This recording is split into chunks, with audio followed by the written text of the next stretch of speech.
ऐसे प्रश्न को करने के लिए सबसे पहले आपको ए स्क्वायर माइनस बी स्क्वायर के फॉर्म में इसको तोड़ना पड़ेगा, ठीक है। तो कैसे करेंगे, तो 7 लिखेंगे यहाँ पर और x अपॉन में 2 इसका पावर हम 2 लिख देंगे, तो फिर से जो है यही आ जाएगा। मैं इसको इस तरह से लिख सकता हूँ, माइनस यहाँ 4 और x अपॉन में 2 करो और इस पूरे का पावर क्या लगा दो, 2 लगा दो। अगर ये कर देंगे तो ये जो है किस फॉर्म में आ जाएगा, इसके फॉर्म में आ जाएगा। और इसका जो फॉर्मूला होता है ये होता है एक बार आपस में प्लस कर दो, एक बार आपस में क्या कर दो, माइनस कर दो, ठीक है। इसके बाद इसी तरह से इसमें भी कर दो, यहाँ पर 33 के बराबर कर दो। यहाँ पर इज इक्वल्स टू 7 है, यहाँ x अपॉन में 2 है, और जब भी यहाँ पर ये पावर क्या हो जाता है, मल्टीप्लाई हो जाता है, तो यहाँ 2 मल्टीप्लाई कर दो, 2 से 2 क्या हो जाएगा, कैंसिल हो जाएगा, और 7 का पावर क्या आ जाएगा, x आ जाएगा। इसका मतलब मैं इसको इस तरीके से लिख सकता हूँ, उसी तरह से इसको भी इस तरीके से लिख सकता हूँ। जब ऐसे लिख दिया हूँ तो कुछ ऐसे फॉर्म में हमें ये जो है दिख रहा है। जब दिख रहा है तो ऐसे कर दो, यहाँ पर क्या लिख सकते हो, एक बार प्लस कर दो आपस में, एक बार क्या कर दो, माइनस कर दो। अब यहाँ पर क्या लिख दो, यहाँ पर 7 और x अपॉन में 2 एक बार आपस में क्या कर दो, प्लस कर दो, किसके साथ, 4x/2 के साथ, और फिर एक बार आपस में क्या कर दो, माइनस कर दो, 7 और x अपॉन में 2, यहाँ माइनस लगाओ, 4x अपॉन में 2 इज इक्वल्स टू, इसको दो पार्ट में फैक्टर कर लो, गुणनखंड कर लो, तो क्या आ जाएगा, यहाँ पर एक बार 11 आ जाएगा, यहाँ पर 3 आ जाएगा, 11 3 जा क्या होता है, 33 होता है। इज इक्वल्स टू यहाँ पर 11 लिखो, मल्टीप्लाई 3 लिख लो, और यहाँ पर जो है इसका वैल्यू किसके इक्वल आ जाएगा, बड़े वाला वैल्यू आ जाएगा, मतलब 11 का। तो यहाँ क्या लिखोगे, यहाँ पर 7x अपॉन में 2 प्लस 4x अपॉन में 2 इज इक्वल्स टू क्या आ जाएगा, यहाँ पर 11 का इक्वेशन क्या बन गया, यहाँ पर फर्स्ट बन गया। अब यहाँ पर देखो सेकेंड में 7 का पावर x अपॉन में 2, यहाँ माइनस लगा, 4x अपॉन में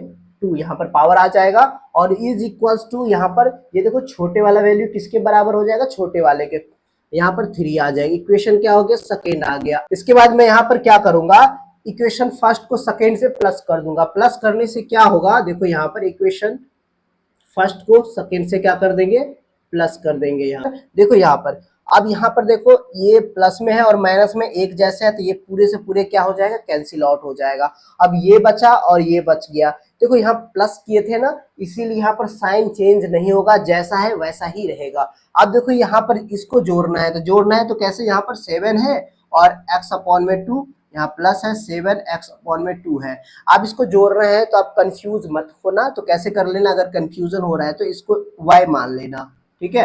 जब इसको y मानोगे तो ये भी क्या हो जाएगा, y बन जाएगा। तो y प्लस वाई कितना आ जाएगा, 2y के हो जाएगा।